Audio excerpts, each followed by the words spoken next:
बिस्मिल्लाहिर्रहमानिर्रहीम। पिछले एपिसोड में हमने देखा कि समुंदर फटा, बनी इज़राइल आज़ाद हुए और फिरौन अपनी पूरी फौज समेत गर्कस हो गया। आज हम 3 बड़े लम्हे देखेंगे। तूर की 40 रातें, मूसा अलैहिस्सलाम की अल्लाह को देखने की ख्वाहिश और वो चौंका देने वाली आजमाइश, सोने का बछड़ा। सब कुछ सिर्फ अल्लाह के कलाम की रोशनी में। अल्लाह ने मूसा अलैहिस्सलाम से एक ख़ास मुलाकात का वक्त तय किया। इरशाद होता है, और हमने मूसा से 30 रातों का वादा किया, फिर उसे 10 और से पूरा कर दिया, तो उसके रब की मुद्दत 40 रातें हो गई। जाते हुए मूसा अलैहिस्सलाम ने अपने भाई हारून अलैहिस्सलाम से कहा, मेरी कौम में मेरी जगह रहना, इस्लाह करना और फसाद करने वालों के रास्ते पर मत चलना। जब मूसा अलैहिस्सलाम तूर पर पहुँचे और उनके रब ने उनसे कलाम किया, तो उनके दिल में एक ख्वाहिश जागी। उन्होंने कहा, ऐ मेरे रब, मुझे अपना दीदार करा दे कि मैं तुझे देख लूं। अल्लाह ने फरमाया, तू मुझे हरगिज़ नहीं देख सकता, मगर तू उस पहाड़ की तरफ देख। अगर वो अपनी जगह कायम रहा तो तू भी मुझे देख लेगा। फिर जब उसके रब ने उस पहाड़ पर अपनी तजल्ली की तो उसे रेजा रेजा कर दिया और मूसा अलैहिस्सलाम बेहोश होकर गिर पड़े। गौर कीजिए, एक पूरा पहाड़ अल्लाह की तजल्ली की एक झलक न सह सका, तो एक इंसान की आँख उसे इस दुनिया में कैसे देख सकती है? यही अल्लाह की अज़मत है। जब मूसा अलैहिस्सलाम को होश आया तो उन्होंने कहा, तू पाक है, मैं तेरी तरफ तौबा करता हूँ और मैं सबसे पहला ईमान लाने वाला हूँ। फिर अल्लाह ने उन्हें अपनी हिदायत अता की। इरशाद होता है, और हमने उसके लिए तख्तियों में हर चीज़ लिख दी, नसीहत भी और हर बात की तफसील भी। मगर जिस वक़्त मूसा अलैहिस्सलाम तूर पर ये रहनुमाई पा रहे थे, उसी वक़्त उनकी कौम में कुछ बहुत बुरा हो रहा था। अल्लाह ने मूसा अलैहिस्सलाम को खबर दी। उसने फरमाया, बेशक हमने तेरे पीछे तेरी कौम को आजमाइश में डाल दिया और सामरी ने उन्हें गुमराह कर दिया। सामरी ने उनके जेवरों से एक बछड़ा बना डाला, एक ऐसा ढांचा जिसमें से गाय जैसी आवाज़ निकलती थी, और लोग पुकार उठे, यही तुम्हारा और मूसा का माबूद है। ज़रा सोचिए, समुंदर का फटना अपनी आँखों से देखने के बाद भी ये लोग एक बेजान ढांचे के आगे झुक गए जो खुद अपनी हिफाजत तक नहीं कर सकता था। हारून अलैहिस्सलाम ने उन्हें पहले ही रोका था। उन्होंने कहा, ऐ मेरी कौम, इससे तो सिर्फ तुम्हारी आजमाइश की जा रही है।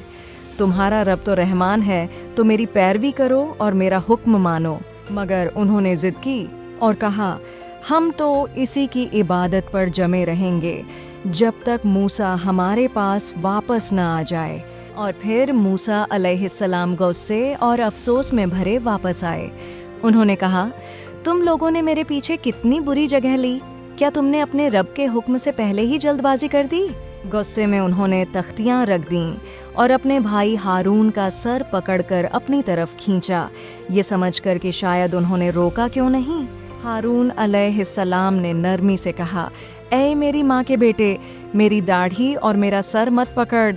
मुझे तो ये डर था कि तू कहेगा, तूने बनी इज़राइल में फूट डाल दी।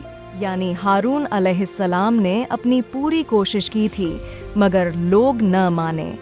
मूसा अलैहिस्सलाम का गुस्सा अल्लाह के दीन के लिए था, मगर हारून अलैहिस्सलाम बेगुसूर थे। फिर उस बछड़े का अंजाम हुआ। अल्लाह ने फरमाया, मूसा ने कहा, अब देख अपने उस माबूद को जिसकी तू इबादत करता रहा, हम उसे ज़रूर जला देंगे, फिर उसे रेजा रेजा करके समुंदर में बिखेर देंगे।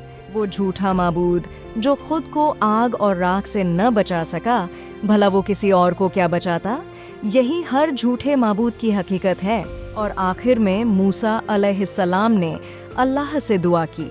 उन्होंने कहा, ऐ मेरे रब, मुझे और मेरे भाई को बख्श दे और हमें अपनी रहमत में दाखिल कर ले, और तू सब रहम करने वालों से बढ़कर रहम वाला है। और अल्लाह का जवाब कितना खूबसूरत था। उसने फरमाया, मेरी रहमत हर चीज़ पर छाई हुई है।